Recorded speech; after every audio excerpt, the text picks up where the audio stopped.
Hey, I'm Paul Edwards. I'm an independently published horror author, and first and foremost, a monster kid. Tonight I'm watching Frogs from 1972, starring Sam Elliott, Joan Van Ark, and perpetual curmudgeon Ray Milland. Horror movies reflect the fears and concerns of the time in which they're made. For instance, in the 1950s, there were a lot of science fiction horror movies that dealt with the fear of nuclear power and nuclear war. And there were also a lot of films that dealt with the fear of communist invasion, where you had, aliens and flying saucers invading our country and worse, infiltrating our society. So it's normal for horror films and horror stories in general to reflect whatever the current fears and concerns are in the time that they're made. In the 1970s, when this film was made, there was a lot of public attention that had been directed to what we would call environmentalism. Although in the early 70s, and I was there, it was called something else. It was called ecology. The movement for ecology was right at the forefront of public attention. And it's natural that the world of horror and science fiction would delve into themes of ecology, usually dealing with things like the unintentional effects of man's pollution coming back to get us. And this is a perfect example of one of these nature's revenge films. What happens in Frogs is that Ray Milland plays the patriarch of this rich family that lives in the Florida Everglades in this huge Southern Gothic mansion.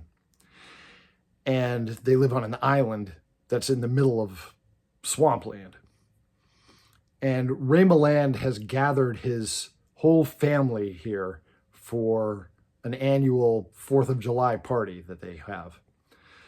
And Sam Elliott is a guest here. He's a photographer who's been taking pictures for an ecology magazine, and he gets invited to join the festivities here. Well, strange things have been happening on the property, and there have been people disappearing, and soon it becomes clear that something is radically wrong as members of the family start disappearing one by one. We see what's happening to them, and it's not good. What's happening is that the surrounding swampland is rising up and attacking them with wildlife. And the film is called Frogs, but in fact, all kinds of swampland creatures are on the attack. Snakes, crocodiles, alligators, snapping turtles, tarantulas, lizards, lots of different kinds of reptiles, and frogs also. But although the frogs get the movie named after them, the fact of the matter is that the snakes do all the heavy lifting when it comes to killing off these family members one by one. And as the people go out into the swamp, they become isolated, and as soon as they're alone, the wildlife turns on them and comes after them. And one by one, they're killed, mostly by snakes. One guy is gotten by an alligator. There's a spider attack. But in no instance is there actually a frog killing anybody, which is kind of a letdown when you think of the fact that not only is the movie named Frogs, but on the poster for the movie, and I'll try to include it as a thumbnail on this video, on the poster for this movie, they have a frog staring right at you with a human hand dangling out of its mouth. So you're thinking maybe this is a movie about gigantic frogs that can swallow a person whole or something like that. No. You don't get gigantic frogs. There's no giant frogs in this movie. And there's no venomous frogs biting people and killing them that way. And there's no frogs with any kind of special powers or anything like that. It's just all of the wildlife is just turned aggressive against humanity. That's all it is. They don't have any new abilities that they didn't have before. So if you can get past the misleading title and very misleading poster, you'll see that really what this is a movie about the swamp being on the attack against humanity to take retribution for having been polluted too much. And I don't know why they chose to call the film Frogs. It could have been called Swamp Attack or something like that, and probably would have delivered its message more clearly. But maybe the idea was that there hadn't been a horror movie about frogs yet, and they thought they would be the first to, try something new, a new animal on the attack.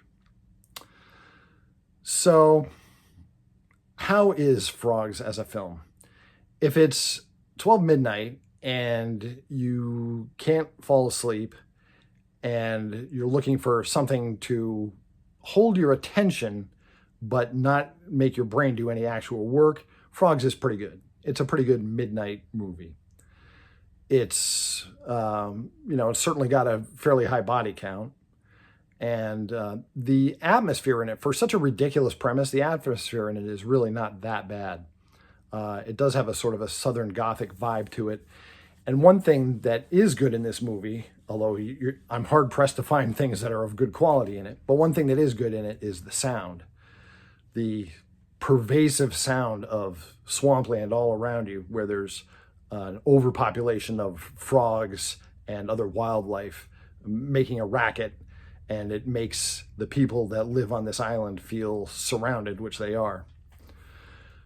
And, the movie has that going for it, and it also has reasonably good star power going for it. As I said, Ray Milland plays the patriarch of the family. He was in a Hitchcock film. He was in Dial M for Murder. I mean, he had a distinguished career. I can only imagine how he felt on the set of Frogs later in his career, and thinking to himself, between takes, I was in a Hitchcock.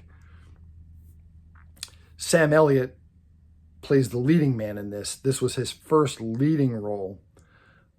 He was gone on to a varied career. In fact, he's still working now. I personally think of Sam Elliott mostly from his short stint on the original Mission Impossible TV series, but that's probably a result of the era I come from. And Joan Van Ark is in this. And these actors all did the best they could with the material they were given. The shortcomings of the movie are not any of their faults at all. But I'll tell you, if you are interested in swampland horror and nature on the attack and protagonists isolated out in a hostile environment, then this movie does deliver for you. And if you are interested in that kind of fiction, you also might be interested in my book, Mourner's Swamp. This is the latest of my Mourner's Woods novels, which are a series of novels that I've self-published on Amazon that are set in a haunted forest. Each of my books is a standalone story. There are no characters in common from one book to the next, so you never know who's going to survive and who's not. In Mourner's Swamp, specifically, what happens is that 3 young adults go into the swampland, which has been caused by the spring thaw of snow from the nearby Rocky Mountains. And there really are swamps in the American Northwest, seasonal swamps. They're not there year-round, but they are there in the springtime. They go into the swampland looking for hallucinogenic mushrooms because they want to party. But it turns out that one of the members of their group has decided to take this little excursion as an opportunity to end their love triangle in a extremely final way. And while the 3 of them are out in the swamp and we're getting, betrayals and backstabbings, what the characters discover is that they are not alone out in the swamp.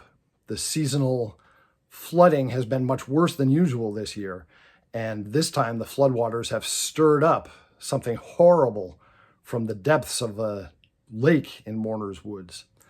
And now there is a man-eating creature that is on the hunt for them. So the issue is, can they survive the swamp? Can they survive the monster? And can they survive each other? Mourner's Swamp, like all of my books, is available at Amazon.com. I sell them as cheap as Amazon will let me, 99 cents for an ebook. They're also available in paperback and in audiobook. Thanks so much for spending some time with me. Check out Frogs from 1972. You can easily find it here on YouTube or any number of other places online. And I will see you in Mourner's Woods.